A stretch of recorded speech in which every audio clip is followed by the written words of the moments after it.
안녕하세요. 아리아리입니다. 최근 야후 재팬에 한국이 세계에서 가장 강한 나라 6위에 올랐다는 기사가 올라와 화제가 되었습니다. 기사의 내용은 다음과 같습니다. 군사력, 경제력, 외교력 등을 합산해 평가하는 미국의 US 뉴스 애널드 리포트는 지난달 31일 2022 세계 최강의 나라 순위를 발표했는데 한국이 6위를 차지했습니다. 이 조사에 따르면 최고 국가 1위는 미국이었고 중국과 러시아가 각각 2, 3위를 차지했으며 4위는 독일, 5위는 영국이었고 한국은 6위를 차지했습니다. 7위에는 프랑스, 8위 일본, 9위 아랍에미리트, 10위 이스라엘 등이 뒤를 이었습니다. 일본은 지난해 6위였으나 한국과 자리를 바꿔 2계단 하락한 것으로 나타났습니다. 이 조사는 전 세계 85개국 17,000명을 대상으로 정치, 경제, 군사력을 포함한 국가 영향력 등을 설문조사해 발표한 내용입니다. 여기까지가 대략적인 기사의 내용이며 일본 네티즌들의 댓글 반응을 살펴보도록 하겠습니다. 핵은 실전에서는 사용할 수 없기 때문에 국방에 필요한 것은 쓸모없는 핵무기가 아니라 전투기나 군함 같은 재래식 무기와 그것을 다루는 인력과 과학기술이 중요하다고 생각해. 옛날에는 자신이 죽어도 나라를 지키려는 의식이 높았지만 요즘 사람들은 그런 인식은 없어진 지 오래야. 우크라이나에서 싸우는 러시아 병사들의 정신 상태를 보면 알 수 있거든.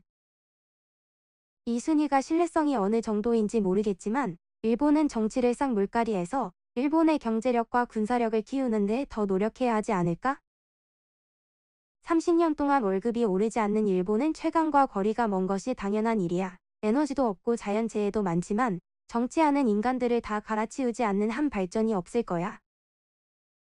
평화를 얻기 위해서는 어느 정도의 군사력이 필요하다고 생각해. 신빙성이 어느 정도인지 모르겠지만 일본이 8위라는 것은 한번 생각해 볼 만한 문제야.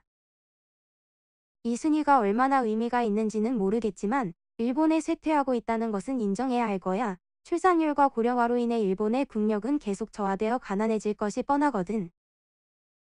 30년도 전부터 저출산 고령화에 대해 아무런 대책을 세우지 않았기 때문에 일본의 쇠퇴는 당연한 거야. 선거만 생각하는 정치인과 그 정치인을 당선시킨 국민의 책임이지. 그냥 웃어 넘겨버리기에는 현재 일본의 경제는 너덜너덜하고 물가는 펑펑 오르는데 국방이라는 명목의 낭비 때문에 세금을 올릴 생각밖에 못하는 무리들이 나라를 이끌고 있기 때문이야. 한국은 일본과 달리 징병제가 있기 때문에 인생에 한 번은 튼튼히 단련되는 것 같아. 일본도 젊은이들에게 국방 현장을 보여주는 것은 필요하지 않을까 생각해. 러시아의 군사력은 이번 우크라이나 침공에서 우크라이나에도 이길 수 없는 실력이라는 것이 드러났어. 그리고 중국만 해도 최근 베트남에 패하고 도망가지 않았었나? 중국과 러시아는 위협은 잘하지만 전투 능력은 없어. 사회체제도 언제 쓰러져도 이상하지 않을 정도로 불안정하고 말이야. 국력을 군사력이나 경제력, 외교력 등을 합산해서 평가하는 것이 의미가 있을지 의문이지만 지금의 일본에는 이렇다 할 뛰어난 파워가 없다는 것이 안타까울 뿐이야. 미국, 중국, 러시아, 독일, 영국이 상위인 것은 납득이 되지만 그 다음에 한국이 오는 것은 의외였어. 일본이 순위가 떨어진 것은 엔화의 약세가 영향을 미친 것 같아. 일본의 순위를 2단계 떨어뜨린 것은 일본이 미국 무기를 사도록 하기 위해서 그런 건 아닐까? 미국 정부 소식통과 연결된 미국 언론은 이런 식의 여론 유도를 자주 하거든. 여기까지가 일본 네티즌들의 댓글 반응이었습니다. 끝까지 시청해주셔서 감사합니다. 오늘도 좋은 하루 되시기 바랍니다.